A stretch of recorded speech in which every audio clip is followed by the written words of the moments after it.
tahun 99, 98 tiba-tiba Anda masih ingat lah. Dulu 98 tiba-tiba ada FPI, ya kan? Megawati Soekarno Putri, calon presiden datang berkunjung ke Habib Anis Solo meminta restu.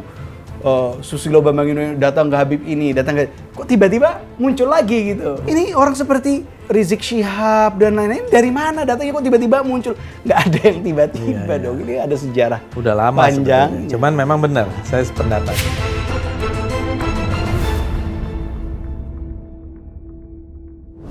Waktu S2 sejarah juga ya? Sejarah tentang juga. apa itu? Nah, S2 kemudian saya menjadi tertarik kepada sejarah habaib di Indonesia. Wah, itu menarik itu. Menarik, karena saya ini melihat, di NUS ya? Di NUS, karena saya melihat karya-karya tentang para habaib itu waktu itu dan Hadrami diaspora in general itu lebih banyak berbicara tentang pre-independence, ya kan, pre-independence. Jadi kalau misalnya kita bicara tentang tahun 20-an, semua orang bicara itu tentang Alawi Irsyadi konflik, tentang Syarikat Dagang Islam, bagaimana perannya para Hadrami di situ, atau seperti tokoh seperti Said Usman bin Yahya yang menjadi mufti dan menjadi kawan dekatnya Sunan Kudus dan lain-lain. Tapi kemudian pada saat kita melihat misalnya kajian-kajian tentang sejarah Islam di Indonesia post independence, seakan-akan hilang. Nggak ada lagi nih. Jadi hanya kita bicara Nahdlatul Ulama, Muhammadiyah, Persis. Apa yang terjadi sama para habaib ini? Gitu kan? Kok tiba-tiba dan padahal misalnya kalau tahun 20-an Soekarno dengan tegas ngomong dalam suratnya ke Ahmad Hasan, tidak ada masalah yang lebih besar menurut saya daripada masalah yang disebut juga hadromotisme. Dia bilang ini semuanya memuliakan orang pada ininya dan lain pada pakai kemenyan, pakai celak katanya, pegang tasbih dan ini adalah masalah besar yang harus ya itu di surat-surat ND kan dia sangat kritis sekali terhadap he coined the term hadromotisme. Yang menggambarkan ya berarti ya di zaman itu memang mereka sangat influential dalam membangun dinamika keislaman di Indonesia. Tapi kan kemudian kampus independence period nggak ada yang bicara masalah itu. Iya ya. Tapi kemudian tahun 99, 98 tiba-tiba Anda masih ingat lah. Dulu 98 tiba-tiba ada FPI, ya kan? Tiba-tiba ada waktu itu, ingat nggak zaman Habibie itu, para habaib berkumpul lah, doa bersama lah, ada sholat subuh berjamaah lah dan lain-lain. Kemudian fast forward lagi ke pemilu-pemilu itu, Megawati Soekarno Putri, calon presiden datang berkunjung ke Habib Anis Solo meminta restu. Susilo Bambang Yudhoyono datang ke Habib ini, datang ke... Kok tiba-tiba muncul lagi gitu. Nah, saya kepingin lihat, berarti ini ada satu masa di post independent period ini di mana nggak ada orang yang pernah menulis tentang sejarah habaib karena lompatnya terlalu jauh gitu. Seakan-akan mereka tidur aja. Nah, disitulah saya mulai menulis dan ternyata banyak sekali cerita yang bisa menjelaskan kita bagaimana sampai kita di posisi sekarang ini. Kita kemana-mana lihat ada Habib ini punya majelis ini ya kan, dan beragam habaib dari mulai yang spektrum kanan sampai spektrum kiri. Nah, waktu itu ceritanya ya saya melihat misalnya tentang Islamic Center Kuitang, yang mana itu adalah Islamic Center pertama di Indonesia. Makanya yang berhak menggunakan nama Islamic Center Indonesia dan itu nama yang diberikan oleh Pak Harto itu adalah Islamic Center Kuitang kan, ICI namanya, Islamic Center Indonesia.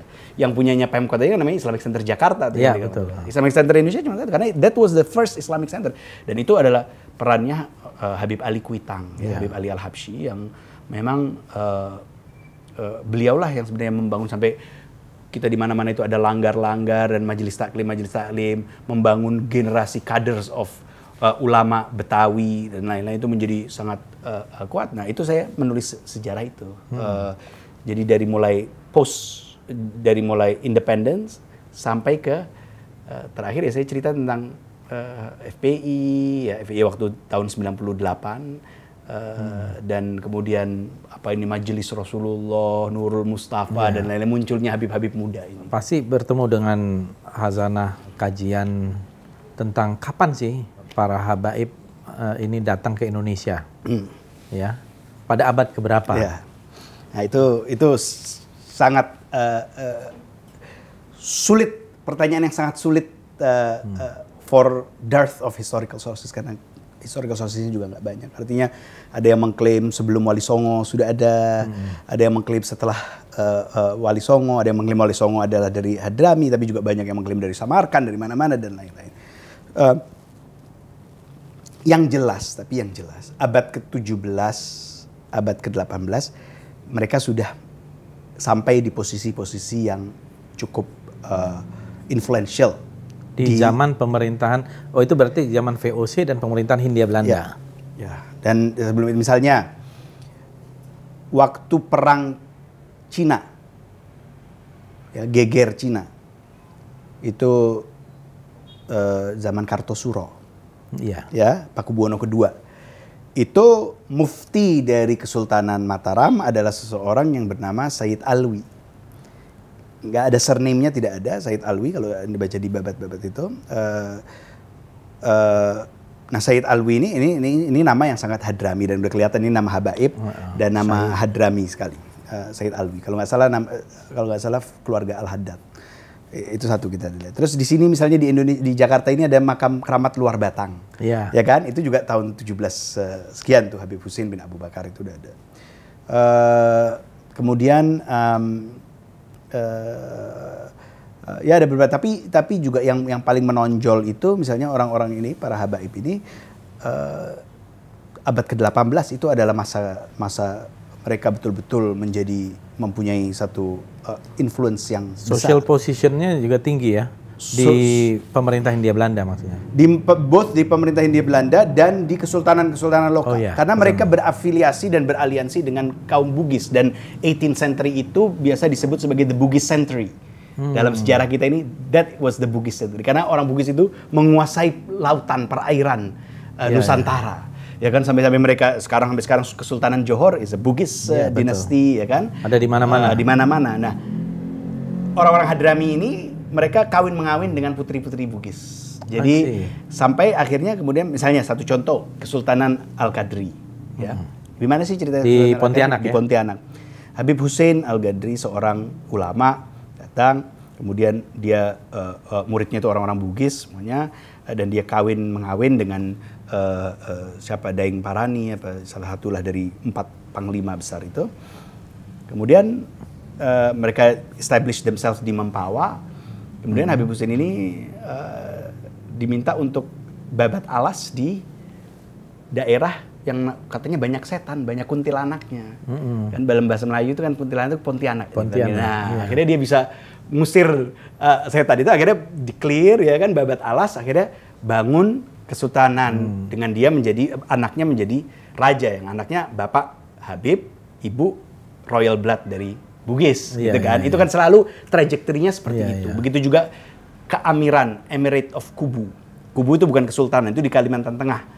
Kubu itu keluarga Al-Idrus, mereka emirate. Jadi kalau amir itu berarti di bawahnya sultan. Jadi dia vassal state, ya. Itu juga semuanya, jadi kesultanan-kesultanan Hadrami ini di backup oleh Bugis, jadi powerhouse-nya itu Bugis selalu, gitu loh. Deckingannya itu Bugis. Begitu juga dengan Siak.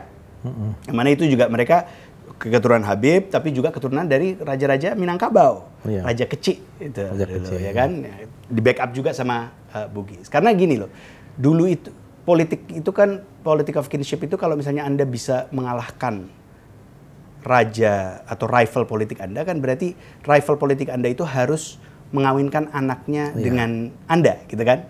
Dia harus menjadi mertua Anda. Jadi sebenarnya dipaksa untuk menjadi mertua, gitu. Seperti juga di Barat ya? Iya, dan Ottoman dan lain-lain itu kan semua. Begitu. Kenapa menjadi diambil anaknya. Jadi akhirnya mensolidifikasi hubungan kinship. Nah itu caranya seperti itu. Dan kita juga lihat misalnya Sultanah Aceh yang terakhir. Ada 4 kan Sultanah Aceh yang terakhir. Yang terakhir kemudian ada fatwa dari Mekah yang mengatakan. Yang terakhir siapa ya? Bukan Kamalat Shah? Iya, Kamalat Shah. Kalau nggak salah. Kamalat Shah. Kemudian kan ada fatwa dari Mekah bahwa perempuan tidak boleh menjadi pemimpin. Akhirnya dia turun tahta, suaminya menjadi sultan, dan suaminya ini dari keluarga Jamalulail, keluarga Habib, gitu. Jadi tiba-tiba Raja Aceh adalah Habib. Jadi orang-orang Hadrami ini satu yang harus kita pahami, mereka itu identitas mereka itu berbasis kepada nasab, kepada genealogy, bukan kepada etnisitas. Oleh karena itu, bayangkan ya, kalau misalnya Anda mengidentifikasikan diri Anda itu sebagai berdasar nasab, berarti Anda bisa menjadi orang apa saja. Artinya kearapan itu tidak penting buat Anda, karena yang penting adalah genealoginya. Iya, iya. Ya kan? Jadi sekarang kalau kita lihat Kesultanan Al-Qadri itu Kesultanan Arab apa Kesultanan Melayu? Kesultanan Melayu. Rajanya ya Raja Melayu, berbahasa Melayu, menjadi pengayom adat istiadat Melayu. Ya kan? Iya. Walaupun secara genealogis dia Hadrami. Dia Habib gitu kan. Tapi ya dia Raja Melayu. Kita pergi ke Perlis di Malaysia juga demikian. Kita pergi ke Siak, ya kan? Iya. Sultan Syarif Kasim dan lain-lain, ya mereka ya Melayu, artinya, nah itu yang kemudian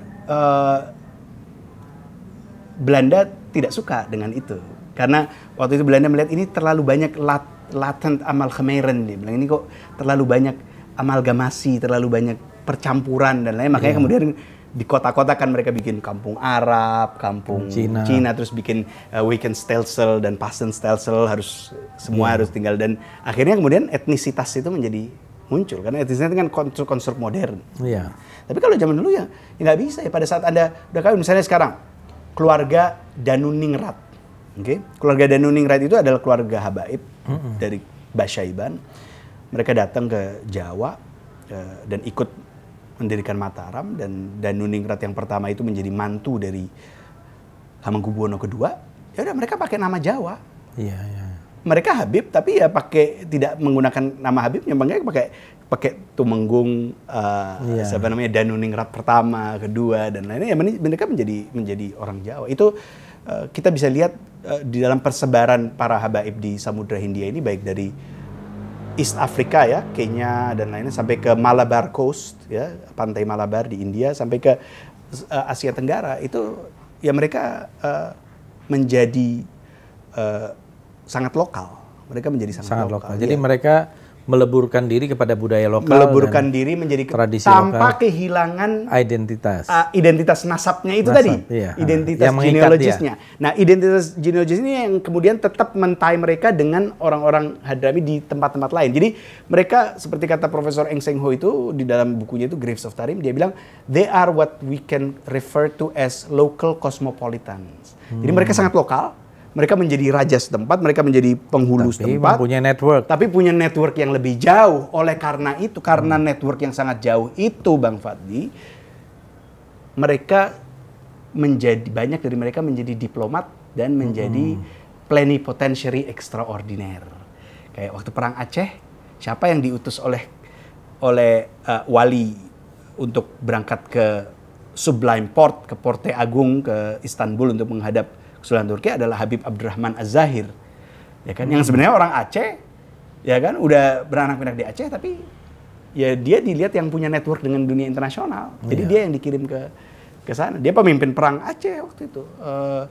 Begitu juga Belanda, juga pemerintah Hindia Belanda juga melihat, oh orang-orang Hadrami ini mereka punya network yang besar, maka mereka juga digunakan. Kayak ada satu figur namanya Pangeran Hasan bin Umar Al-Habsyi. Kuburannya di Surabaya, dia pemilik kapal yang sangat besar ya, banyak kapalnya. Dia anaknya satu menjadi mantunya Pangeran Antasari dan kemudian mendirikan kesultanan namanya Kesultanan Teluk Kumai. Ya, Teluk Kumai. Teluk Kumai itu di mana? Di Kalimantan Selatan. Dia dijadikan duta besar oleh Belanda untuk menjadi wakil atau duta dari Gubernur Jenderal waktu itu Van der Capellen ke Raja-Raja Bali, ke Raja-Raja Bali, dan juga ke Raja Siam ke Thailand. Ke Thailand. Ya, salah satu katibnya dia itu namanya Abdullah bin Muhammad Al-Misri. Dia menulis beberapa hikayat, namanya Hikayat Mares Kalek tentang Dandels. Terus ada juga Cerita Negeri Siam yang dia tulis itu. Dia pada saat menjadi katibnya, menjadi sekretarisnya Pangeran Hasan bin Umar ini. Gitu. Dan bahkan waktu perundingan antara mengenai masalah Riau dan Johor ini, antara Belanda dan Inggris, kedua imperium ini pada saat berunding ini mengutus dua-duanya utusannya Habib. Habib. Ya, Satu Habib mewakili Imperium Belanda, Inggris, satu mewakili Hindia Belanda. Oh, menarik ya. Iya, karena mereka yang dianggap punya network both internasional tapi juga kepada raja-raja lokal dan lain-lain. Iya, gitu. iya. Nah itu cerita itu kan banyak, tetapi kemudian kok di post kolonial Indonesia itu seakan-akan hilang. Semacam ada interupsi. Hilang kan? Iya, sebenarnya bukan hilang, mereka ada dan mereka aktif. Bagaimana tiba-tiba kita punya ledakan yang begitu besar di tahun 90-an kalau selama ini mereka tidur. Tapi nggak ada yang nulis aja. Dan memang waktu saya kan besar di Puncak ya. Saya SD SMP di Puncak di Cisarua Bogor. Di mana di Tugu? Di Cisarua-nya. SD saya di Ciberem, SMP di Gadog. Peranan Habib sangat besar dan banyak. Sampai sekarang apalagi. Jadi Habib itu mempunyai posisi yang istimewa di masyarakat. Di grassroots kan? Iya, di grassroots. Ya, sama dengan ajengan, dengan kiai, ulama, ustadz gitu. Tapi Habib mempunyai posisi yang kesan saya lebih istimewa karena merupakan keturunan Nabi gitu. Dan itu ada dari saya waktu kecil gitu. Tapi memang tidak mendapatkan satu exposure yang proporsional mungkin ya. Di masa Belanda itu koin-koin Belanda sendiri banyak yang inskripsinya itu berbahasa Arab. Ini yang juga menarik. Saya punya semua uang gobang sampai tahun 45 itu ada inskripsi Arabnya. Jadi uang Hindia Belanda itu berbahasa Arab juga. Yang Jawa ada bahasa Arabnya. Betul. Jadi posisi itu mungkin saya kira sedikit banyak pasti pengaruh dari para habaib yang Anda ceritakan itu. Nah, kalau migrasi dari Hadramaut ya, ini biar pemirsa tahu, Hadramaut itu adanya di Yemen kan? Di Yaman Selatan. Dan kalau nggak salah Anda juga pernah belajar di sana ya? Nah, itu gimana tuh ceritanya? Apakah ada naskah, sumber-sumbernya? Kapan gitu? Ya, jadi Hadramaut ini kan dia di Yaman Selatan. Dia tempatnya itu kan arid ya, bukan tempat yang dia terpencil. Tetapi juga selama berabad-abad itu kultur mereka itu adalah memang selalu menghadap ke laut. Kultur mereka itu selalu menghadap ke Samudra Hindia. Artinya apa? Artinya bahwa orang-orang Hadramaut itu in itself dia tidak bisa, akan sangat sulit kalau Hadramaut itu sebagai wilayah itu subsis dengan dirinya karena resourcesnya tidak cukup. Sehingga orang-orang Hadrami itu harus pergi kemana-mana. Mereka berdagang ke tempat-tempat lain dan kemudian mengirimkan uang. Sebentar, saya potong dulu nih Mas Haji. Jadi biar nih para pemirsa juga tahu. Kenapa kok banyak habaib di Hadramaut? Kenapa banyak habaib di Hadramaut? Karena dulu itu pada saat Daulah Abbasiyah itu, Imperium Abbasiyah, Khilafah Abbasiyah itu semakin ada gonjang-ganjing ya. Ada satu keluarga dari keturunan Nabi itu yang ada di Basrah di Irak, itu yang decided wah ini udah tidak kondusif lagi untuk kita tinggal di situ. Akhirnya dia ingin menyelamatkan anak-anaknya, dia ingin memberikan education bagi anak-anaknya yang lebih. Akhirnya dia tinggalkan Basrah dan dia hijrah sampai akhirnya ke Mekah, ke Madinah. Tapi kemudian ada rebellion Karamita, dia bilang wah gini nggak bisa kita ke Mekah. Akhirnya mereka ingin ke tempat yang jauh, yang jauh dari keonaran politik ini, karena waktu itu Abbasiyah sudah semakin weak dan terlalu banyak power struggle. Ada kaum Zanj, the Zanj rebellion itu slave rebellion, kemudian ada kaum Karamita yang juga. Jadi akhirnya mereka Hadramaut itu maybe the furthest point yang jauh dari mana-mana dan nggak ada orang yang tertarik ke sana karena nggak ada apa-apa. Dan mereka bawa kekayaan mereka ke sana. Dan ini keturunan dari Sayyidina Hussein. Dari Sayyidina Hussein, ya. Namanya yang pertama migrate ini adalah Ahmad bin Isa al-Muhajir. Makanya disebut al-Muhajir, dia orang yang berhijrah. Ahmad bin Isa ini datang ke Hadramaut, dia membawa kekayaannya, dia membawa anak-anaknya. Dan dia investasi di situ. Bagaimana cara? Kok tiba-tiba Hadramaut ini banyak didominasi oleh para habaib itu gimana? Karena mereka punya tanah banyak. Nah, bagaimana mereka bisa punya tanah banyak? Mereka pendatang. Karena mereka bawa uang dan mereka menginvestasikan ke tanah-tanah yang mati. Iya. Tanah yang mati. Jadi gini, tanah mati itu kan artinya udah tanah yang sudah tidak undeveloped ya, fallow land ya. Abandoned land, fallow, udah nggak ada apa-apanya. Anda bisa menggarap tanah itu untuk mengembalikan tanah itu menjadi tanah yang subur. Dengan apa aja ya? Menanami kurma dan membuat. Dari mulai abandoned land itu sampai nanti ada hasilnya itu butuh 15 tahun untuk mendevelop tanah itu. Berarti apa? This is a capital intensive project. Anda butuh uang yang banyak. Karena Anda harus selama 15 tahun itu.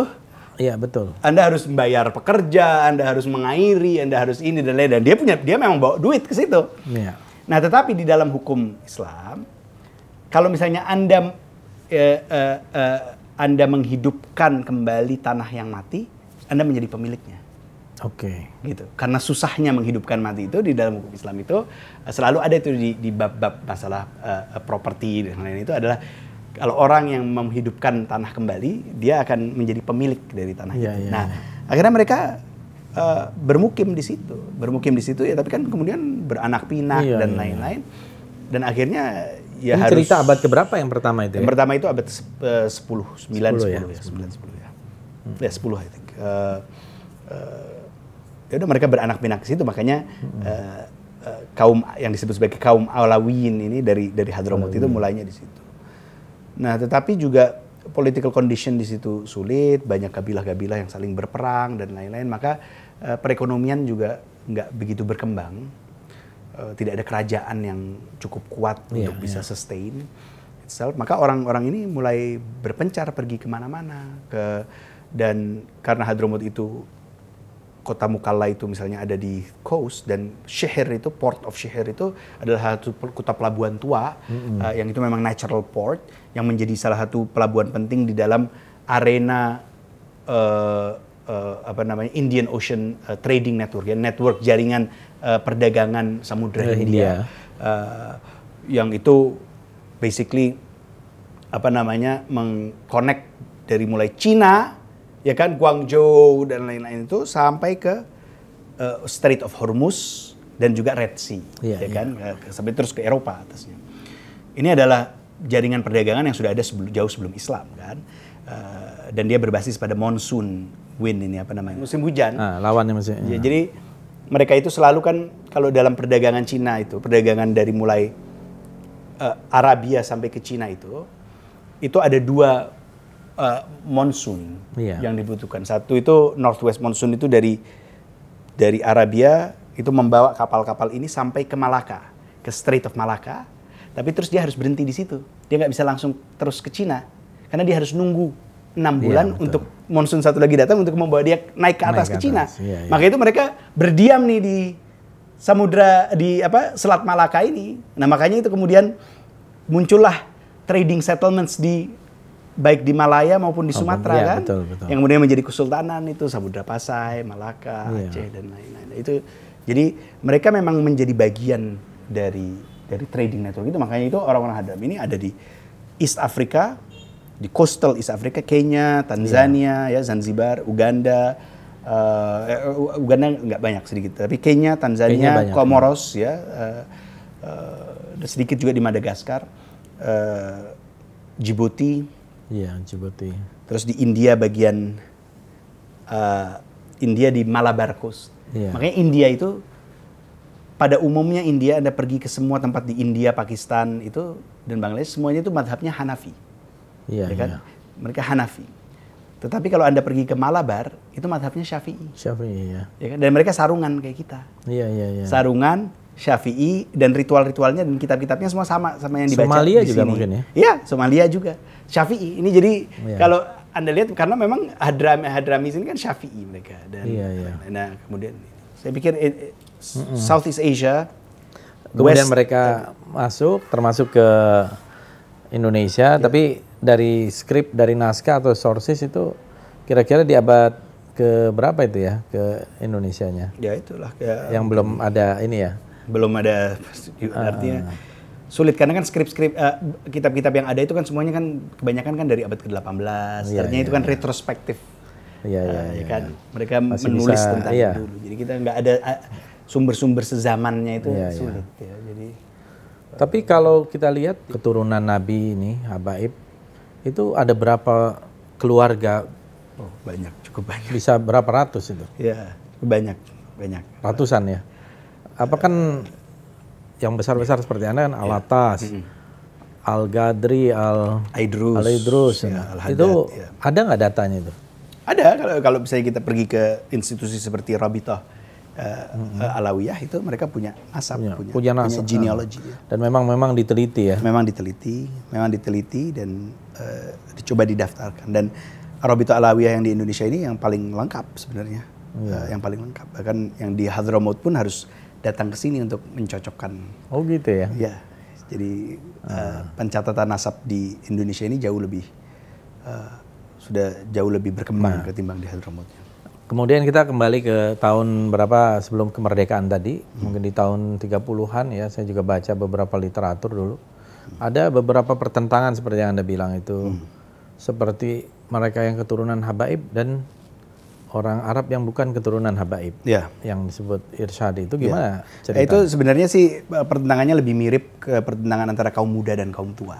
Oke. Ya kan, cuman di dalam komunitas Hadrami itu orang-orang Hadrami ini ya salah satu yang dipermasalahkan adalah masalah kenapa misalnya golongan Sayyid itu harus dianggap sebagai otoritas ketimbang yang lain gitu. Kenapa harus ada perbedaan-perbedaan seperti itu. Tetapi banyak konfliknya itu sebenarnya adalah iterasi dari konflik kaum tua kaum muda. Ini kita nih mau ngikut tradisi atau kita mau modernisasi dan lain-lain. Jadi kayak Al-Irsyad itu lebih condong kan sama Muhammadiyah. Sedangkan para habaib itu lebih condong seperti NU, Nahdlatul Ulama, karena lebih berkutat kepada tradisi dan tradisi cium tangan misalnya kepada kiai dan habib, tradisi tahlilan, maulid dan lain-lain itu yang di-reject oleh kaum modernis kan waktu itu.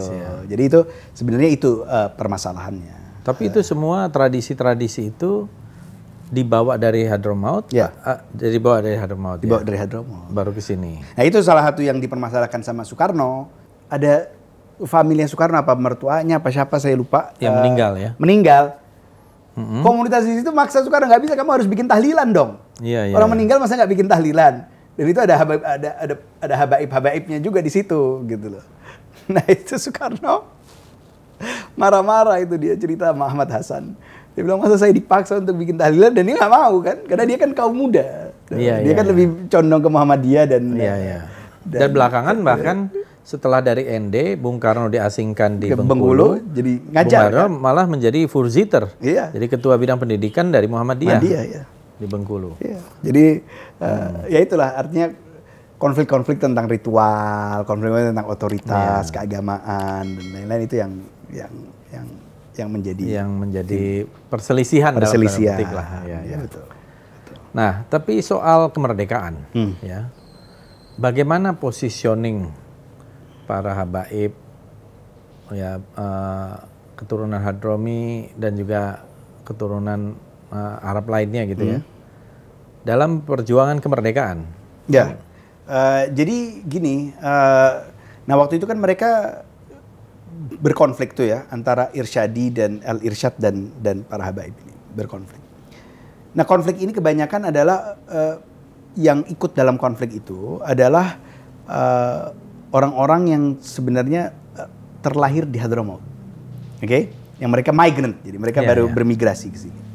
Jadi makanya masih panas-panasnya itu kan. Sampai-sampai Haji Agus Salim itu bilang dalam salah satu surat, mereka ini bukan bagian dari perjuangan bangsa Indonesia ini kalau begini. Ini mereka ini cuma ngomongin tentang masalah Hadramaut dan tanah air mereka. Which makes sense karena orang-orang ini juga orang-orang migrants gitu kan. Jadi konfliknya mengenai masalah bagaimana ini nanti kita mau membangun negara di Hadramaut ini seperti apa. Mau membangun negara yang modernis atau yang tradisionalis gitu loh. Itu salah satu poin penting dari Alawi Irsyadi konflik itu sebenarnya bukan tentang Indonesia.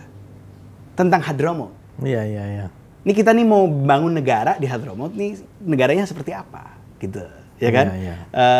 Itu jadi seperti halnya misalnya Tionghoa Kuekuan itu juga berbicara tentang Cina, bagaimana mainland. Cina adalah mainland ini mau Kuomintang apa gimana dan lain-lain, kita anti dengan Manchu gitu kan. Dan lain. Nah, anak-anak dari generasi ini sudah lahir di Indonesia. Yang disebut sebagai muallat, orang-orang yang sudah lahir di Indonesia. Salah satunya adalah orang seperti Abdurrahman Baswedan, kan? Tiba-tiba, loh, ini bapak-bapak kita ini konflik, ya kan? Terus-terusan konflik, debat mengenai Hadramaut. Lah kita nggak punya tai apa-apa. Mungkin bapak-bapak kita ya memang mereka lahir di sana dan mereka besar di sana, baru terus mereka hijrah ke sini. Lah kita udah lahir di sini, besar di sini, bahasanya juga bahasa Melayu atau Jawa atau dan lain-lain. Masa kita mau suruh ikut-ikutan konflik? Akhirnya Baswedan bilang, udahlah, daripada Alawi dan Irsyadi konflik, kita buka konflik baru aja. Konflik antara Ulaiti dan Muallat. Ulaiti itu orang-orang Hadrami yang lahir di Hadramaut, dan Muallat orang-orang Hadrami yang lahir di Indonesia. Nah, orang-orang yang lahir di Indonesia ini nggak bisa, kita udah nggak mau ngomong tentang Hadramaut, kita mau ngomong tentang Indonesia. Karena ini adalah tanah air kita adalah orang sini, dan kita akhirnya terus sampai kepada Persatuan Arab Indonesia, dan yang menjadi Partai Arab Indonesia, dan Sumpah Pemuda Keturunan Arab waktu itu. Dan itu juga dinamika yang sama juga terjadi di dalam misalnya komunitas Tionghoa, ya kan? Betul. Ada krisis antara generasi yang berbeda, yang mana nih bapak-bapak gue mungkin kepinginnya masih tetap dreamnya masih kepingin balik ke Hadramaut gitu kan. Ya, kalau yang anak-anaknya enggak lah, kita orang sini kok. Dan itu kan selalu terjadi ya di migrant communities, itu selalu ada seperti itu. Identitas Habaib ini ya, kalau kita lihat Hadrami itu masuk tidak hanya di Jawa tapi juga di Sumatera. Kenapa lebih kental misalnya di Jawa ketimbang di Sumatera? Nah, kan tadi kita udah bicara bahwa orang-orang Hadrami ini sudah masuk dari zaman abad 17, 16 mungkin 18 dan lain-lain ya. Tapi jumlahnya sedikit. Oke, jumlahnya sedikit, dan biasanya mereka dari golongan Sayyid, dari golongan Habaib, dan mereka masuk ke dalam kinship network lokal ya, jaringan kekerabatan lokal, dan mereka menjadi orang Bugis lah, orang Melayu lah, orang Jawa, memakai menjadi bangsawan Jawa, menjadi bangsawan Bugis, menjadi raja Melayu dan lain-lain.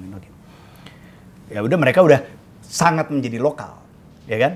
Makanya kalau misalnya Anda ketemu Habib misalnya dari Terengganu atau dari Makassar, ya kan, atau dari Mandar, atau dari banyak dari mereka misalnya, atau keluarga Danuningrat itu misalnya, keluarga Danuningrat, ya nggak ada mukanya, udah nggak ada Arabnya sama sekali. Ya udah bener-bener Jawa banget ya. Gimana udah berapa generasi ya kan? Ya udah nggak ikut. Nah, tetapi yang terjadi adalah Bang Fadli, pada akhir abad ke-19, 1857, 1867 itu dibukalah Suez Canal. Terusan Suez, sehingga kemudian ada kapal uap. Sehingga cost of transportation dari Hadramaut ke Southeast Asia itu menjadi murah. Maka banyaklah migran besar-besaran dari Hadramaut ke Southeast Asia ini. Ya kan? Nah, ini kayak misalnya kayak model saya nih, yang mukanya masih Arab banget nih. Ini ya paling ya dari paling lama 5 generasi gitu loh. Tapi ada Habib-habib yang udah di sini 300, misalnya keluarga Aidit di Cikawang sana, di Makassar sana. Itu ya udah dari situ udah Syekh Yusuf Makassari belajar sama para Habaib Cikawang kok. Awalnya waktu di zaman di Makassar, berarti kapan? Abad ke-17 itu zamannya kan? Sultan Ageng Tirtayasa. Ya, makanya.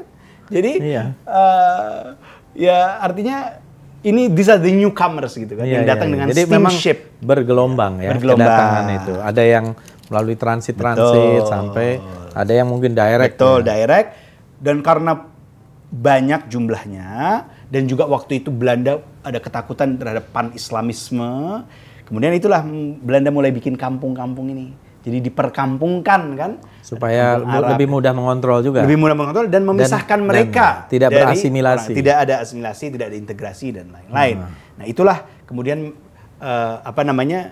kenapa misalnya orang-orang migrants itu ya mereka masih tetap merasa oh ya tanah air gue ya Hadramaut. Karena ya mereka datang ke sini juga, mereka kumpulnya juga sama sesama orang Arab di kampung Arab. Kenapa? Ya karena nggak boleh keluar dari kampung Arab gitu kan. Belanda kan harus pakai pas gitu kan. Jadi bukan karena mereka nggak mau membaur atau nggak mau kumpul sama orang Jawa atau ada restriksi. Tapi ada restriksi, dan ini khususnya di Pulau Jawa. Makanya tadi kembali ke pertanyaan Anda, kenapa misalnya di Sumatera dan lain-lain tidak seperti di Jawa, ya karena di Jawa memang sangat dipolis oleh pemerintah Hindia Belanda, khususnya setelah perang Diponegoro itu kan. Akhirnya ya itulah, mereka ya lebih banyak berbicara ya, tapi lebih banyak berbicara tentang Hadhramaut. Tapi kan kemudian generasi selanjutnya yang seperti Abdurrahman Baswedan, Hamid Al-Gadri, Hussein Mutahar, dan lainnya, mereka nggak bisa, kita lahiran sini ya, kita orang sini gitu. Dan mereka jadi mulai bahkan jadi sangat nasionalis. Walaupun misalnya muka mereka masih Arab banget, tapi ya mereka merasa ya mereka orang Indonesia. Iya, betul. Ya gitu kan. Kalau misalnya orang yang tadi yang keluarga Danuningrat atau keluarga siapa itu dulu itu Pak Ali Said, siapa Jaksa Agung dulu, Ali Said. Ya, dan lain-lain, itu keluarga Basyaiban ya. Ali Murtopo bahkan itu keluarga Basyaiban.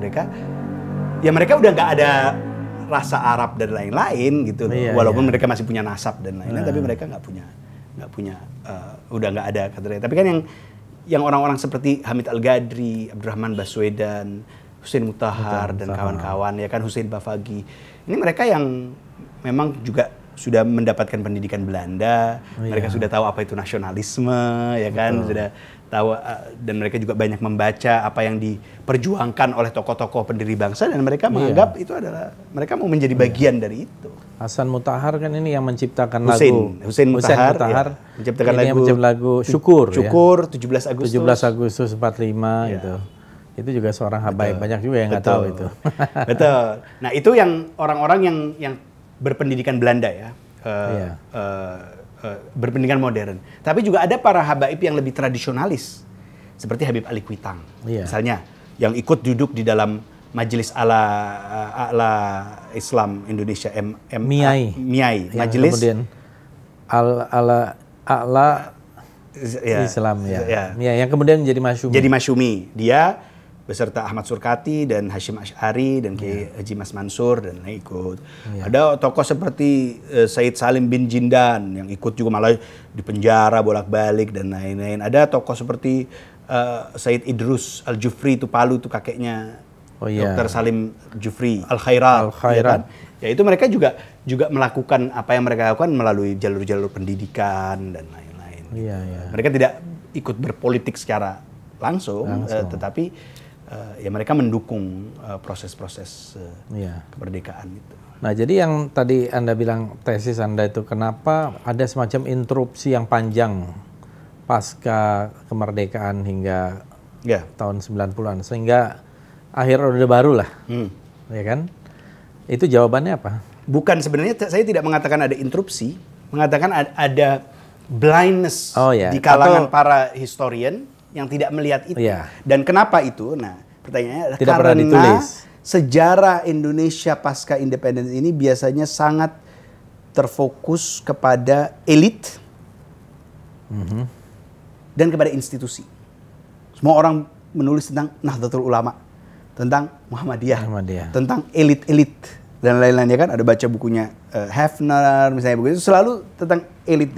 Nah, maka itu kalau misalnya Anda cuma melihatnya di elit, Anda tidak lihat apa yang terjadi di langgar-langgar, di kampung-kampung dan lain-lain, itu ya nggak kelihatan dong Habibnya. Anda dulu di Ciberem kan kelihatan ada Habib datang, bikin maulid, ceramah gitu kan. Betul. Jadi itu sebenarnya yang terjadi. Gimana kita bisa melihat meledaknya misalnya tiba-tiba Habib ada di mana-mana tahun ini. Oh, kita nggak pernah dengar dulu ada Habib. Itu karena you do not know how to hear. You are looking at the wrong place gitu betul. Kan. Kalau Anda lihat institusi modern seperti Yayasan Al-Azhar atau Muhammadiyah, tapi ya nggak akan kelihatan. Tapi kalau Anda duduk di, nah makanya itu saya kembali lagi ke poin saya yang awal. Kenapa antropologi menjadi penting buat saya untuk menjelaskan. Ya, dan dikombinasikan dengan sejarah, karena antropologi lebih tertarik kepada keseharian dan apa yang terjadi di grassroots. Ya. Kalau kita lihat itu kita bakal tahu apa yang terjadi. Walaupun misalnya ada para habaib yang cukup influential di zaman misalnya Orde Baru, seperti Habib Ali Kuitang pun juga cukup influential sampai waktu beliau meninggal tahun 68. Itu sekretaris negara itu memberikan maklumat untuk semuanya bendera setengah tiang. Jadi artinya dia adalah tokoh yang sangat dihormati dan dikagumi. Waktu pembukaan Masjid Baitur Rahman Soekarno, dia meminta Habib Ali Kuitang yang untuk untuk membaca doa di situ. Waktu Muktamar NU di Jakarta tahun berapa itu 58. Or else Kiai Wahab Hasbullah meminta Habib Ali Kuitang untuk memimpin doa. Jadi ada mereka. Iya. Dan kemudian juga Kuitang menjadi institusi pertama yang masuk ke Golkar. Iya, betul. Waktu tahun 70, ya kan? Dan sampai akhirnya konflik, banyak ulama-ulama dan kiai-kiai akhirnya meninggalkan Kuitang karena dianggap Habib Muhammad waktu itu, ya, Kiai Haji Said Muhammad Al-Habsyi masuk Golkar. Dan Pak Harto waktu itu menurunkan pamflet melalui helikopter kemana-mana, mengabarkan masuknya Habib Muhammad Al-Habsyi ini ke dalam Golkar dan pakai ayat Quran lagi bai'ah tahta syajarah gitu. Artinya berbaiat di bawah pohon, maksudnya pohon beringin kan maksudnya. Jadi Habib Muhammad akhirnya sampai meninggal kan menjadi pinasepuh Golkar dan menjadi sangat dekat dengan Pak Harto. Jadi artinya orang-orang itu ada, tapi ya nggak pernah menjadi bagian dari narasi sejarah diskursus aja. yang ditulis. Yang ditulis. Betul. Sehingga tiba-tiba Indonesia ini kaget. Ini orang seperti Rizik Syihab dan lain-lain dari mana datanya kok tiba-tiba muncul? Nggak ada yang tiba-tiba dong. Ini ada sejarah udah lama panjang. Cuman memang benar, saya sependapat. Jadi interupsinya itu bukan interupsi habaibnya, tapi interupsi pembicaraan, diskurs tentang peran habaib itu. Karena mungkin dianggap ini sudah terinstitusionalisasi dan juga bagian dari sejarah, penulis sejarah dan para pengamat sejarah dan politik lebih tertarik kepada aktor formal dan betul, yang keluar di koran, dan lain-lain. Ya, saya kira akhirnya memang belakangan kan peran ini kalau kita lihat di akhir Orde Baru ya, muncul termasuk salah satu bagaimanapun peran Habib Rizik itu yang menonjolkan kembali ada seseorang yang dianggap berani gitu ya, muncul, menonjol gitu ya. Dan kemudian muncul lagi yang lain-lain dan kemudian istilah saya tahu waktu itu di tahun 90-an akhir juga saya udah ketemu juga dengan Habib Rizik. Dan ada forum ulama habaib Jakarta gitu. Ulama, habaib dan tokoh masyarakat Jakarta. Yang dipimpin oleh Kiai Haji Abdul Rashid Syafi'i. Nah, kemudian jadi memang lebih menonjol ya. Dan yang kemudian karena ini menonjol semakin banyak lagi menonjol dan sampai sekarang. Betul. Pembicaraan tentang habaib itu masih muncul. Betul. Apalagi ada lagi kawan saya juga tuh Habib Bahar Smith. Nah, yang unik juga muncul. Ini juga saya kira perannya dulu karena ada FPI ya ketika itu. Ya, artinya sesuatu yang muncul itu tidak ada yang ujuk-ujuk. Gitu. Iya. Ini semuanya adalah hasil atau outcome dari sesuatu yang memang dipupuk begitu lama. Iya. Which is something that yang kemudian membuat saya tertarik untuk memahami. Oke, setelah saya belajar nih tentang sejarah dan ini sudah dibukukan juga ya? Enggak, tapi semua bab-babnya sudah menjadi jurnal artikel semua. Udah ada di Journal of Islamic Studies, di Die Welt des Islams, di beberapa jurnal-jurnal internasional. Saya nggak terbitkan sebagai buku. Tapi kemudian yang menjadi menarik buat saya pada saat melihat sejarah habaib, saya jadi bertanya-tanya. Ini para habaib ini menjadi otoritas agama. Tapi otoritas itu apa sih? Otoritas itu apa? Kita semuanya berbicara banyak tentang otoritas. Sampai orang bilang, semua orang menulis tentang fragmentasi otoritas keagamaan. Oke. Tapi kalau saya baca buku-buku ini semua, saya tetap nggak paham. Otoritas itu apa? Gitu. Nah, itulah yang kemudian saya dalami pada saat saya menulis disertasi. Saya mau kepingin tahu. Jadi ini continuation. Iya, saya kepingin tahu yang disebut otoritas itu apa sih? What does it mean? Nah, gitu. Sekarang ke yang S3 itu apa jawabannya? Nah, ini yang dari buku tadi ya. Makanya namanya judulnya What is Religious Authority. Dan saya otoritas religius itu apa? Iya, otoritas religius itu apa ya? Tapi untuk memahami itu juga kita harus memahami otoritas itu apa, gitu kan? Dan terkadang kita dengan mudah menganggap bahwa otoritas itu is a form of power. Wah, kalau semuanya dianggap power dan kuasa, then why do we need the term authority? Dan saya kemudian sampai kepada kesimpulan, dan saya waktu itu melakukan field work ya, ethnographic field work selama 2 tahun di kota Pekalongan. Karena di Pekalongan itu ada sebuah dinasti kewalian habaib yang cukup established, tapi kemudian juga ada Habib yang sangat influential yang lebih baru, yaitu Habib Lutfi bin Yahya yang mempunyai murid banyak dan menjadi mursyid tarekoh dan lain-lain. Jadi saya hidup di Pekalongan selama 2 tahun, memahami peta politik, jamaah dan lain-lain, untuk bertanya, untuk menjawab pertanyaan itu sebenarnya apa sih otoritas religius itu. Dan saya sampai kepada kesimpulan begini, otoritas itu adalah sebuah relationship. Okay? Otoritas itu adalah relasi yang memang hierarchical, yang memang hierarkis. Tetapi otoritas relasi itu adalah relasi yang menghubungkan sekelompok manusia dengan masa lalu yang dianggap foundational, yang dianggap sebagai fondasi. Otoritas adalah relasi yang menghubungkan sekelompok manusia dengan masa lalu yang dianggap foundational. Maka harus ada penghubungnya. Ya kan? Nah, penghubungnya inilah relasinya. Sehingga memungkinkan orang yang menghubungkan masa kini ini, sekelompok manusia di masa kini dengan masa lalunya itu, untuk mentransformasi atau menerjemahkan masa lalu yang foundational itu menjadi examples atau contoh di masa kini. Okay. Abstrak ya, gini. Masa lalu foundational. Okay, misalnya kalau kita bicara dalam Islam itu, masa lalu yang kita anggap sebagai foundational itu apa? Masa lalu kenabian, kan? Iya. Itu adalah masa lalu kenabian. Sehingga, kita tuh kalau mau jadi orang Islam ya kita harus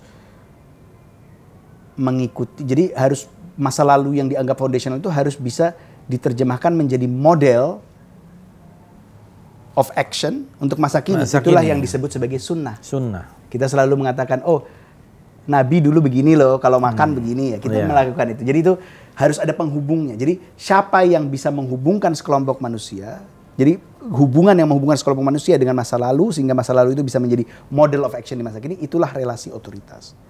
Tetapi juga yang lebih penting dari itu, yang tidak kalah pentingnya adalah, dan dia bisa mampu menerjemahkan masa lalu itu menjadi model untuk masa kini, without resorting to coercion, tanpa pemaksaan.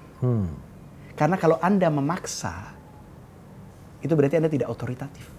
In fact, seperti kata filsuf Hannah Arendt, dia bilang, resorting to violence or coercion signals the failure of authority. Gitu. Karena nggak bisa, Anda berarti tidak otoritatif kalau Anda harus memaksa. Iya. Karena orang tuh kalau misalnya otoritatif, Anda nggak perlu maksa. Misalnya sekarang kita bayangkan relasi kita dengan pada saat kita disuruh sama polisi, dengan relasi kita dengan dokter. Pada saat dokter mengatakan sama kita, Bang Fadli, Anda minum obat ini. Anda nggak perlu dipolis dan nggak perlu dipaksa. Anda akan minum. Kenapa? Because you recognize. Anda mengenali dokter ini adalah orang yang ngerti dan paham, dan betul. Ini bagus untuk Anda. That's authority. That's an authoritative relation. Ya kan?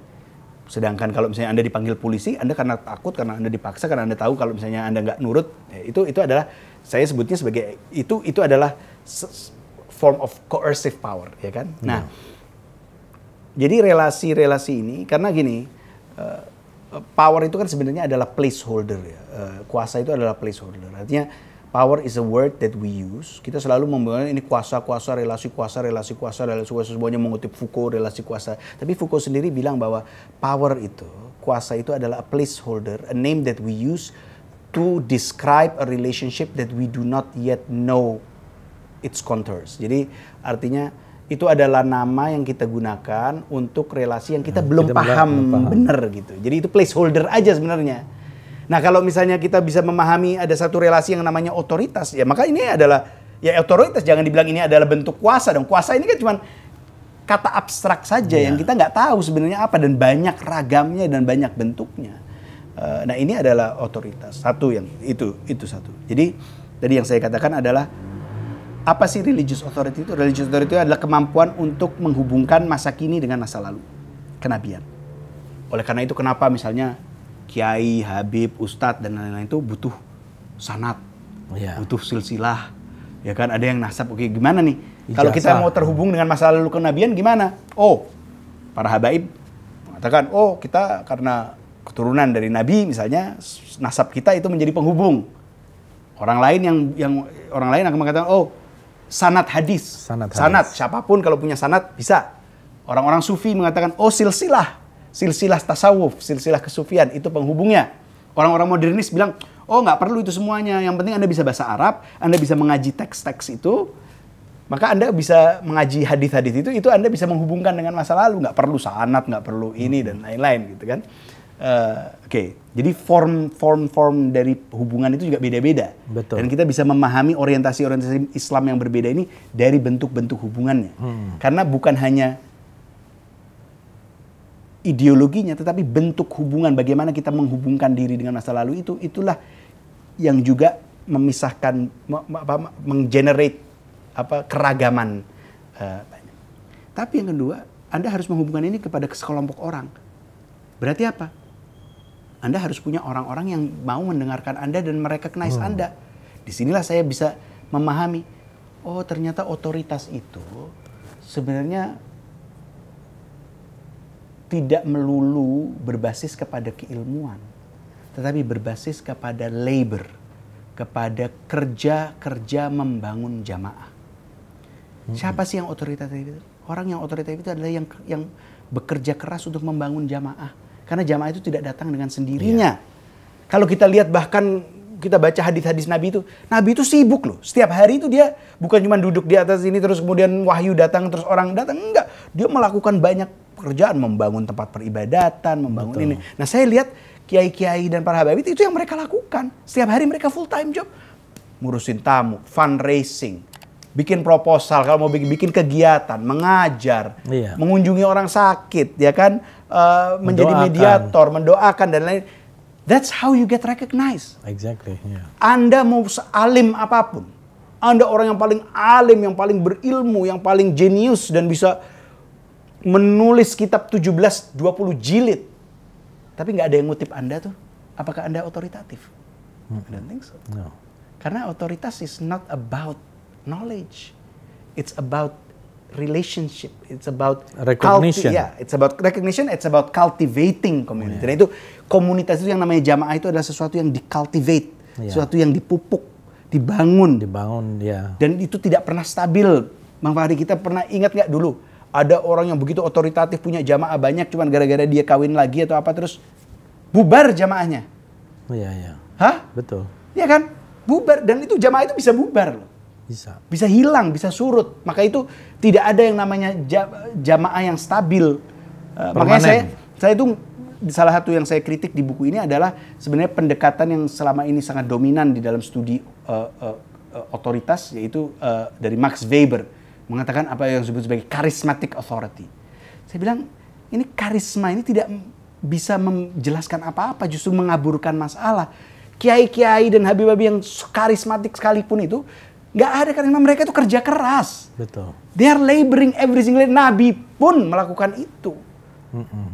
Nah itu yang saya coba jelaskan, membangun jamaah. Saya ada yang mengikuti salah satu kawan saya, seorang habaib juga, masih muda, lebih muda dari saya lah gitu ya. Mengikuti pengajiannya dari mulai masih kecil. Dari yang tadinya 100, 200, 500, kemudian menjadi ribuan, menjadi puluhan ribu. Betul. Karena istiqomah kan? Ya. Terus jadi karena dia terus pengajian. Dan akhirnya terus seperti tidak berhenti. Jadi ini kayak accumulating. Betul. Akumulasi. Betul. Dan dia harus bisa mengkaderisasi misalnya anaknya atau mantunya dan lain-lain, karena banyak sekali majelis-majelis atau pesantren itu yang kemudian si ulamanya meninggal, anaknya nggak ada yang bisa nerusin, habis. Bubar. Iya.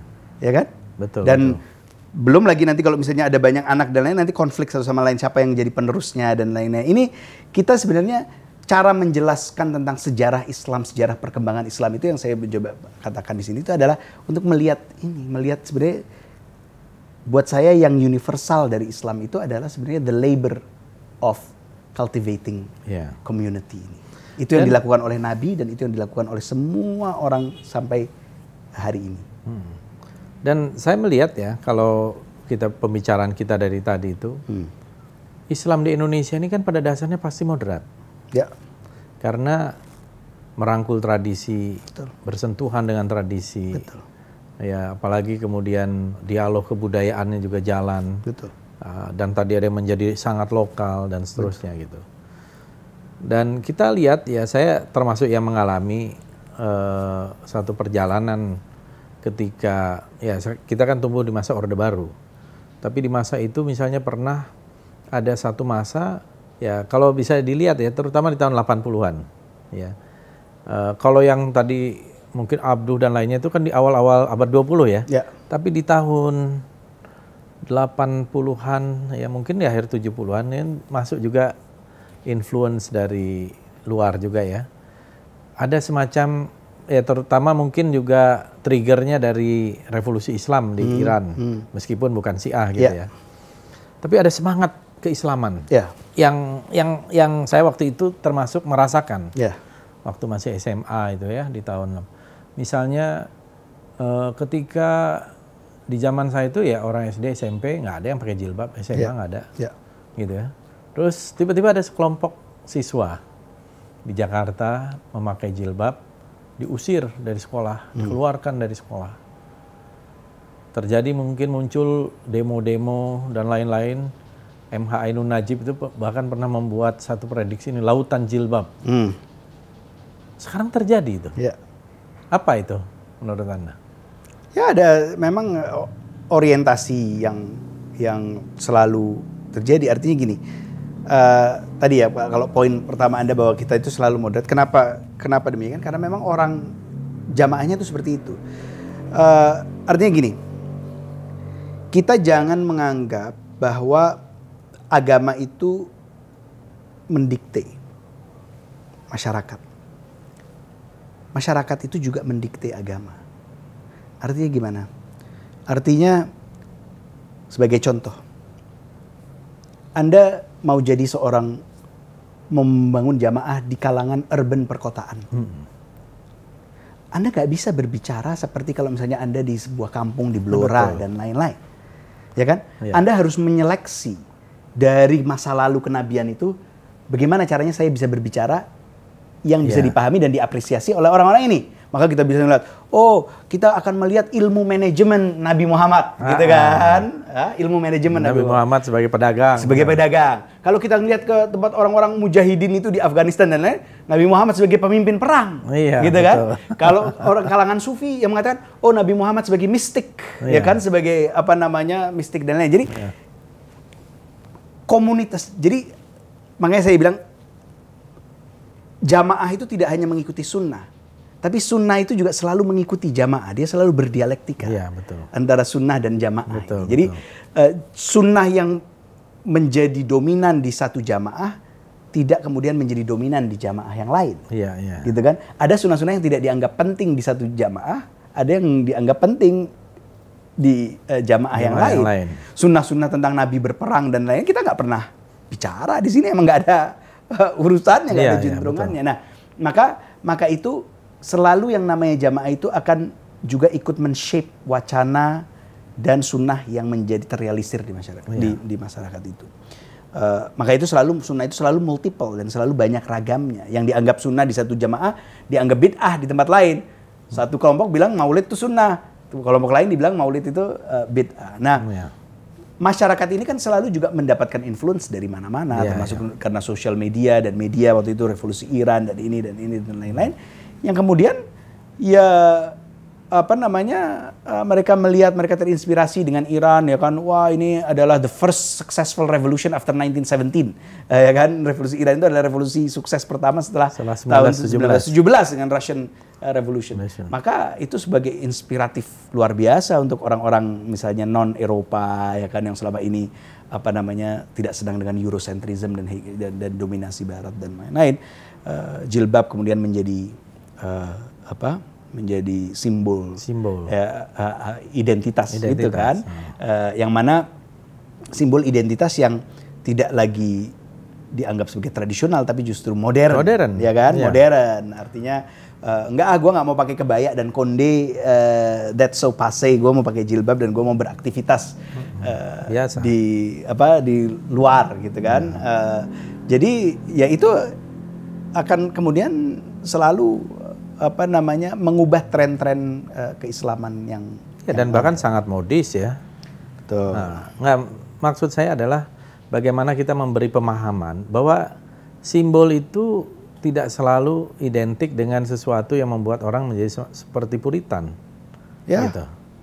Ya, ada kalanya itu adalah bagian dari sebuah gelombang yang justru mungkin diakibatkan pemicunya adalah ketika pelarangan-pelarangan itu. Betul. Artinya pada saat seperti sekarang misalnya kita lihat di Iran, justru jilbab sekarang berubah menjadi melepas jilbab menjadi resistensi. Karena apa? Karena orang dipaksa. Resistant identity politics. Betul. Karena orang dipaksa untuk menggunakan jilbab misalnya. Dari jilbab yang tadinya justru jadi sekarang lebih resisten terbuka terhadap sekularisasi, ini sekarang dibuka. Iya betul. Jadi ini menurut saya juga harus sebagai gejala yang kan kadang-kadang ini menyangkut juga intervention, policy intervention. Yang bisa salah kalau salah atau mendiagnosa berbagai perkembangan ini gitu. Maksudnya dari policy intervention dari negara? Dari negara. Yang bisa juga menghasilkan Islamofobia. Yang nanti akan melahirkan resisten baru lagi. Gitu. Nah saya nggak tahu apakah ini sebuah sunatullah atau keniscayaan. Tetapi menurut saya negara dalam hal ini harus melihat atau membacanya secara benar. Dan tidak perlu sangat reaktif terhadap berbagai perkembangan ini. Justru mungkin dengan merangkul akan lebih mudah untuk melihat dan membaca bahwa ini bukan sesuatu yang luar biasa. Ini adalah satu proses yang biasa terjadi, dan itu bukan berarti membuat Islam di Indonesia semakin ekstrim, semakin terlalu ini gitu. Karena kalau kita lihat kan, saya kalau datang ke sekolah saya yang dulu di SMP saya di Gadok, beberapa saya melihat hampir semua perempuan yang Muslim memakai jilbab, sekolah negeri. Dan bagi saya itu ya biasa saja, karena gitu. Dulu tidak ada satupun. Gitu. Dan tidak menutup kemungkinan juga 30 tahun lagi atau 40 tahun lagi orang nggak memakai jilbab lagi. Bisa terjadi. Itu biasa. Jadi hal yang biasa. Jadi ini yang menurut saya harus kita lihat. Nah, juga termasuk kalau kita melihat fenomena munculnya habaib, terutama dalam politik ya. Mungkin tadi habaib, kiai, ulama menjadi salah satu source of religious authority, dan masyarakat kita ini kan relatif merupakan masyarakat religius. Jadi apa kata habaib, apa kata kiai, mungkin juga di kalangan Kristen apa kata pendeta, pastor gitu. Gimana Anda melihat itu? Artinya akhirnya banyak juga yang melibatkan ini ke dalam politik gitu. Artinya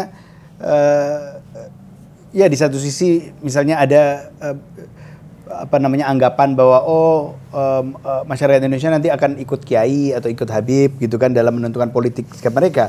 Tetapi kok yang kita lihat misalnya dari beberapa survei yang ada dan beberapa investigative journalism yang ada di beberapa pemilu terakhir itu, mereka kok sampai kepada kesimpulan bahwa dalam hal banyak masyarakat Indonesia dalam hal keagamaan dan lain-lain mereka mengikuti kiai dan habib dan lain, tapi pada saat pilihan politik mereka tidak mengikuti. Artinya mereka they know better than to follow si kiai dan habib dan ustadz itu dalam menentukan politik mereka, bahwa saya mempunyai pilihan lain, tidak harus mengikuti para habib atau para kiai atau para ustadz ini. Dan saya pikir ada benarnya juga, artinya nggak tahu ya, saya bukan political scientist, jadi mungkin itu pertanyaan yang lebih tapi itu pantas. Sesuatu yang perlu menurut saya didalami juga ya. Artinya karena tokoh-tokoh agama ini, semua agama saya kira gitu, punya religious authority tadi. Karena mungkin kan tadi ada mengatakan bagaimana dia menjadi semacam penyambung dengan masa lalu. Dengan masa lalu. Tapi dia juga mungkin bisa menjadi penyambung dengan masa depan. Ya harusnya begitu, karena aspirasinya kan ke masa depan. Ke masa depan. karena sebagai penyambung ke masa depan itulah masa depan yang jangka pendek atau jangka panjang, gitu ya. Nah, dalam jangka pendek itu pasti keterlibatan orang-orang ya, apalagi di masa-masa tahun politik gitu ya, kan bisa saja itu terjadi. Dan kalau saya ini bukan pembicaraan politik, tapi pengalaman saya sebagai politisi, memang jelas pengaruh itu cukup besar. Ya, Cukup besar. Artinya religious authority itu ketika dimasukkan kawinkan dengan politik, dia menjadi besar. Makanya elit-elit politik berlomba-lomba dari semua pihak untuk bagaimana meminjam religious authority ini untuk kepentingan jangka pendek gitu. Ya, dan memang kalau misalnya dalam sejarah panjangnya, that has always been the case. Artinya bahwa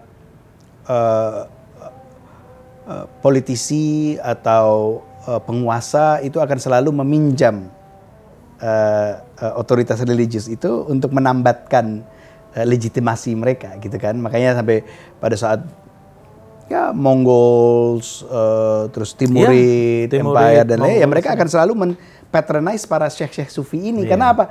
Syekh-syekh sufi ini yang mempunyai jamaah, yang punya jamaah. Dan mereka bagaimana mereka bisa merule satu tempat kalau misalnya rakyatnya tidak bisa merecognize mereka, ya mereka datang ke ke syekh-syekh sufi ini bilang, udahlah, gue bantu nih madrasah lo, gue bantu pesantren lo, gue kasih. Ya, ini kan inline dengan cerita Anda tadi bagaimana dari orang Hadromi bisa menjadi perwakilan dari India Belanda, bisa perwakilan dari karena mempunyai connection lokal, vertikal dan horizontal.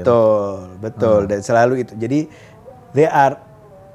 ulama itu kan sebenarnya bridge builders mereka Makanya itu paus pun itu kan namanya kan pontifex. Pontifex itu kan jembatan. Pontifex, ya. The pontiff itu kan jembatan. Jembatan dengan kan Tuhan gitu ya. Jembatan dengan Tuhan, tapi juga kalau kita manusia, dengan masa lalu dan jembatan dengan antar manusia. Itu they are bridge builders sebenarnya.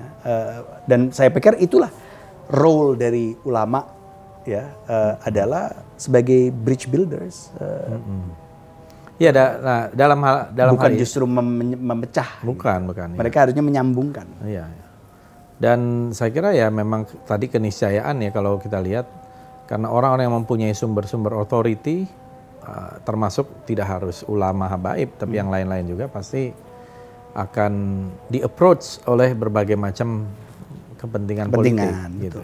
Tapi di sisi lain juga kita harus melihat mereka bukan hanya sekedar di-approach, mungkin mereka sendiri mempunyai aspirasi.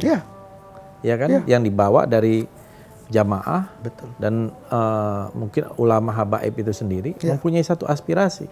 Untuk kepentingan. Jadi bukan hanya dia dimanfaatkan, dia pun mau memanfaatkan. Nah, ini dia. Saya selalu, makanya salah satu juga yang saya kritik di buku ini adalah pendekatan yang selalu menganggap kalau misalnya ada habaib atau kiai atau ulama itu bekerja sama dengan negara atau dengan politisi itu mereka dikooptasi. Saya bilang no. Tidak harus seperti itu. Dikooptasi berarti Anda mengambil agensi mereka, seakan-akan mereka ini aktor pasif yang gampang digunakan. Mereka juga mengkooptasi negara, mereka juga mengkooptasi pejabat, mereka juga itu menyambungkan aspirasi dari masyarakat, mereka juga riding the wave. Dan itu memang kerja mereka. Jadi selalu negara mendapatkan manfaat dari hubungan itu, tapi juga jamaahnya juga mendapatkan manfaat dari relasi itu. Misalnya kan sebagai jalan dakwah. Ya kan? Betul dong. Supaya dakwahnya tidak diganggu, supaya ini harus dekat dengan pemerintah, harus dekat dengan authority. Dan bukan hanya itu misalnya jalan dakwah, tapi juga jalan di aspal. Untuk kepesantrennya itu kan juga penting dong. Sangat itu penting. Membangun jamaah juga Anda harus mementingkan infrastruktur, gimana Pak Bupati membangun misalnya tempat untuk para santri atau Anda mau membangun maulid kan Anda perlu kasih makan orang dan lain-lain. Itu kan semua butuh itu. Jadi interesting. Dan itu yang saya bilang, there's nothing new in this. That has always been the case gitu. Jadi kita jangan terlalu menganggap ini nih kiai ini atau habib ini udah terlalu dekat dengan pejabat nih atau terlalu dekat dengan konglomerat atau apa. Ya nggak bisa. Seakan-akan mereka bermain politik atau mereka bermain bisnis atau bahkan ya they need that to do their religious work. Mereka untuk membangun jamaah mereka juga mereka butuh uang. Iya dong. Ya kan, membangun jamaah itu sesuatu yang mahal dan bisa tekor juga, bisa untung tapi bisa tekor gitu iya, loh. Betul. Mereka punya tanggung jawab begitu banyak santri, ini siapa yang mau kasih makan, siapa yang mau. Dan apa yang dilakukan sebenarnya kan melakukan tugas konstitusional, mencerdaskan kehidupan bangsa. Coba bayangkan kalau tidak ada yang secara volunteer mengambil itu dan semua tanggung jawab diambil alih oleh negara, nggak akan sanggup negara kita. Betul. Ini adalah bagian dari civil society kita. Iya betul. Dan ya itu saya pikir karena itulah mereka akan selalu bersinggungan dengan politik. Iya betul. Dan tidak ada yang salah. Nggak ada yang salah. Ya. Ini yang saya senang sekali. Artinya pembicaraan kita ini paling tidak membuat satu cara berpikir kita itu tidak hitam dan putih betul. Gitu. Kita harus memahami kan? Kita harus memahami. Kita harus memahami bahwa ini kehidupan kita ini kompleks. Tidak hanya semuanya benar, tidak semuanya salah. Tapi bagaimana relasi ya dengan kekuasaan, relasi dengan yang lain-lain itu tidak mudah gitu. Betul. Terima kasih banyak nih atas obrolan kita yang menarik ini. Terima kasih Bang Fadli, senang sekali. Ya, walaupun dadakan dan tidak direncanakan. Tapi gitu. Sayang kalau berkunjung ke perpustakaan, wah saya bilang harus kita dadak untuk kita ngobrol. Paling tidak ilmunya yang tadi didapat dari Melbourne, dari NUS, dari Michigan dan juga mengajar di NYU, kenapa tidak kita share kan? Kepada para pemirsa. Ya, apalagi tadi soal sejarah habaib di Indonesia menurut satu yang menarik, mungkin kalau bisa dibukukan, tidak hanya lepas di jurnal-jurnal, bisa menjadi bahan, apalagi sekarang ini, dengan fenomena bahwa bagaimanapun habaib itu menjadi diskursus yang naik lagi gitu ya. Betul. Ini menurut saya menarik gitu. Betul. Oke, terima kasih banyak Mas Haji. Terima kasih Bang Fadli. Dan mudah-mudahan segera menjadi full professor di NYU. Amin. Thank you. Thank you. Assalamualaikum warahmatullahi wabarakatuh. Waalaikumsalam warahmatullahi wabarakatuh.